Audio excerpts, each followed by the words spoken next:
Hey guys, so I wanted to do a quick rant on the whole discourse around autism and specifically the idea that there's like no such thing as high functioning or low functioning autism, or like no such thing even as mild or severe or profound autism, which I think for the most part is really misguided, really just really pretty harmful to the discourse. A lot of people are saying it's just autism. Nobody's more autistic or less autistic than the other person. And because they're treating it as a social identity as opposed to an actual disability that you were literally born with and that different people have in different severities. But anyway, for example, I have very mild cerebral palsy, and cerebral palsy, luckily, usually the discourse around is a lot more rational than the autism discourse. I think mostly because people don't self-diagnose, obviously. I mean, there definitely are a few people who like just weren't diagnosed for whatever reason. A lot of people are just really, really mild, and so they might have had some brain damage at birth, but like it was never picked up on. And so they suspect they might have CP, but they don't know. But even those people don't like go around saying, "Oh yeah, I for sure have cerebral palsy." I like, and no doctor can convince me otherwise. Like I don't see that. I just don't see that, and I think that's largely because it's a largely physical disability, and furthermore, like a very specifically medically defined disability. Well, unfortunately, in large part due to the neurodiversity movement and the DSM muddying things up, it's become very, very vague with autism, where it used to be very specific. And this is why I know this is a big, like, controversial thing. I actually advocate using like the specific pervasive developmental disorder, like older terms, like Asperger's, classic autism, quote unquote, or autistic disorder if you prefer it.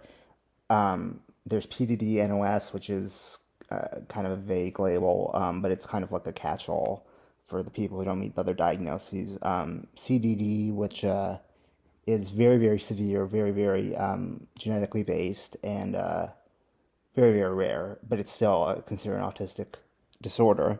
There used to be Rett syndrome on there too, but that's no longer considered autism by the medical community just because it's like this very specific genetic disorder that kind of mimics autism in some ways. But anyway, I kind of advocate those terms a little more just because they're very specific diagnostic criteria.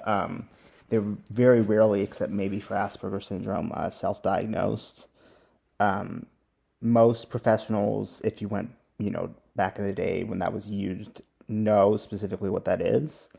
Versus if you just say autism, that just muddies the water. You're like, okay, well, what's the severity? What's the type?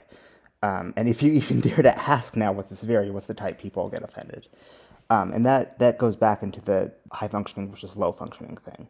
Now, I agree, yeah, not everyone is high functioning or low functioning. There's a lot of moderate functioning people, but most people are high functioning or low functioning. And high functioning and low functioning are just synonyms for mild and severe, so I don't see why it's like such an offensive term to use that. And like low functioning is not a derogatory term at all. It's really not. It's just a descriptive term. And I'm even more confused about mild versus severe versus moderate versus profound.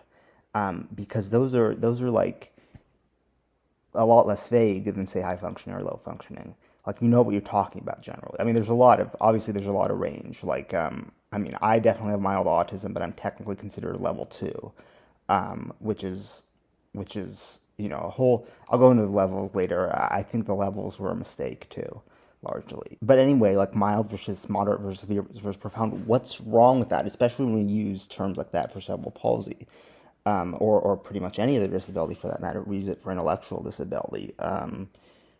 We even use it for like various levels of mental illness. So what's wrong with using it for autism? Is it really so bad to say somebody has more severe autism than the other one? That's objectively true. Like you can't, and this is the thing that pisses me off so much with the neurodiversity advocates is that they basically claim to speak for every single other autistic person out there when not only is every autistic person unique, but there's a huge, huge, huge, huge range of severity of disability and like intellectual function. I mean, the claim that like, oh, I know exactly what a profoundly autistic person is going through when they likely have much more impaired cognitive function opposed to you, not to mention just challenges that like you can't even imagine. Um, it's just really dishonest and really like I don't know what's the right word. It's really kind of smug and like presumptuous, especially when a lot of these neurodiversity advocates won't listen to parents of severely and profoundly autistic people or even moderately autistic people, because they think the parents don't know anything just because they aren't autistic themselves, even though like you're almost as far removed as that profoundly autistic person as the parent is in terms of like what you go through. In fact, that parent probably knows more about the profoundly autistic person since they've raised that person and had experience with that person. Um, I mean, oddly enough, I don't see a lot of like neurodiversity advocates with really mild autism like saying like, "Oh, I totally want to hang out with the profoundly autistic people." Like, no, they want to hang out with other people like them and claim that's all autism is. Um, and I may sound hypocritical because obviously, I'm in that very high functioning category, but at least I respect that there's a huge range out there. And in fact, I think even like 50% to even the majority of autistic people with a diagnosis are not very, very mildly autistic. I think it's something like up to 25% of autistic people alone who are profound. Um, so, uh, back to the cerebral palsy thing, I think, again, cerebral palsy is a very, very, very, very, very broad spectrum. It does tend towards this more severe end for whatever reason. I think it's something like 50% of people with cerebral palsy are or at some point need a wheelchair, and then 25% are also nonverbal. So it definitely does tend to the more severe to profound side. But I digress. It's a huge, huge range. And here's the thing: if you look up, I forget what the acronym is, but it's like gross motor classification scale, something like that.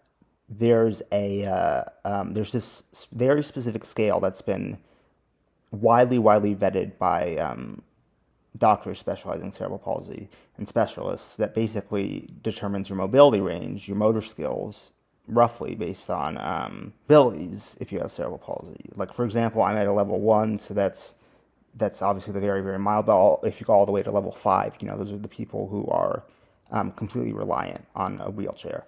Um, and of course, they're all people in between and people who don't really fit one category or the other. But very largely, that's a very robust scale that's been highly vetted and highly successful. And if you tell somebody, like a doctor who knows about cerebral palsy, oh, they're a level 4, they'll more or less know what that means. However, with the autism levels that the DSM introduced, that's really vague. Even if you say like they're a level 2, they'll have a vague sense of what that means. But that hasn't really strongly been diagnostically defined. And what's even worse is it's not really being used frequently. Even though you would think those are the new terms for mild, moderate, severe, people aren't really using them to mean the same thing or even using them at all, especially autistic self-advocates. Barely any of them mention if they're a level 1 or level 2 at all. I mean, I don't really see why there's this adversity to even being considered slightly different from a person with more severe autism than because what, you want to be considered as severe as them? I don't get it. And ironically, these are the same people who say autism is not a disability. Well, if you don't want to be considered disabled, then why are you considering yourself the same as somebody who's severely disabled? It just makes no sense to me. And this is why I advocate terms like Asperger's, because when you tell a doctor, I have Asperger's, at least a doctor who understands what Asperger's is, they'll more or less know what that means. Right now, of course, there are different levels between Asperger's, right? Like, there are people who are very, very mildly affected, like you basically could not tell they have any kind of autism spectrum disorder. And then there are people who are like more socially impaired, like not the same obviously as people with like severe classic autism, but even that has a range, even though it's like a narrower range, and especially autistic disorder has a pretty wide range. But those are more specific. Those more describe a specific diagnostic profile. Most people will know more or less what that means. While with autism, I totally understand like considering Asperger's a form of autism because it is. It's just a milder form. It's just a very specific form. But calling it like all autism and never using the term Asperger's to differentiate or any of the other diagnostic terms or not even any of the severities really, really muddies the water and does a disservice. And like I said, there's nothing insulting about those terms. There's nothing derogatory about those terms. Like, are we just going to say that like paraplegics are not are the same as quadriplegics, and that they should all just be considered paralyzed, and their needs, their respective needs, should not be met? Like, it really baffles me. I really don't get it. But yeah, that was my rant. Let me know if you agree or disagree, or kind of what your nuances to that are. I kind of feel like we're taking a step backwards in the wrong direction when it comes to understanding autism, like in the name of acceptance of autism. Of course, I'm grateful for the neurodiversity movement has done, to spread awareness about autism, to legitimize milder forms of autism. But at the same time, they've completely thrown out more severe and even more moderate forms of autism, in the name of like not considering it a disability, which I think is really a disservice to the people and their families and such who are affected by that, because there's a lot of people like that. I know quite a lot of people who have moderate autism and clearly have like some intellectual and developmental issues. And though, they can talk pretty well, they can function pretty well, they are not the same as someone like me. And there's nothing wrong with that. Obviously that doesn't make them any worse of a person. It just means it's different. It just means they have more severe and different needs. And there's nothing wrong with acknowledging that. But yeah, anyway, end of rant. I hope you guys enjoyed this video, and thanks for watching.